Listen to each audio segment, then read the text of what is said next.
As you probably saw this too, there was this beautiful popular video that went around saying, I cannot afford a house. My dear PewDiePie, I'm 28. If I wanted to buy a house in Washington DC, I would have said exactly the same as you. Would have needed $200,000 down, very good job, and blah blah blah blah blah. So yes, you have a point. But as somebody who moved around the world, because my father, his job was very pragmatic with the job offers he got. He was moved around the world. I got very pragmatic with where to buy real estate. I could have chosen to rent in Washington DC, where all my colleagues were living. No, I ended up living with my parents. The first house I bought in the same area of my parents. The equivalent house that I bought, if I bought it in Washington DC, it would have been $600,000. You know how much I paid for mine?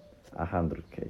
After that, as I wanted to go into real estate, I stepped down my fucking pedestal, which many of you are not. Because all of you want to live in fucking Brooklyn, in New York, in Washington DC, in Los Angeles, or fucking course. Everybody wants to live in the same fucking place because of the nightlife. The same nightlife that is yielding you zero real friends, full solitude and depression, because you're outside of nature, you're not in nature. You're filled in a place full of drugs and shit. And you want to live there because that's where you have your group of friends. You don't have the balls from starting from zero, then you're putting yourself in that situation. I now invest in real estate, and I do it in Central Virginia, in cities that are still filled with 70, 80, 90,000 people. One of them has the largest campuses in Virginia. I can buy houses for less than $100K in livable condition, then fix them up and make them super nice with another 30 grand. You can afford 100 grand of house. You definitely can. The thing is, you don't want to, because you're so attached to the super expensive area, because you're so attached with trying to look rich, because you're so attached to showing on Instagram how cool of an area you live in, rather than focusing on actually living. You put yourself in that situation. You can get out of it.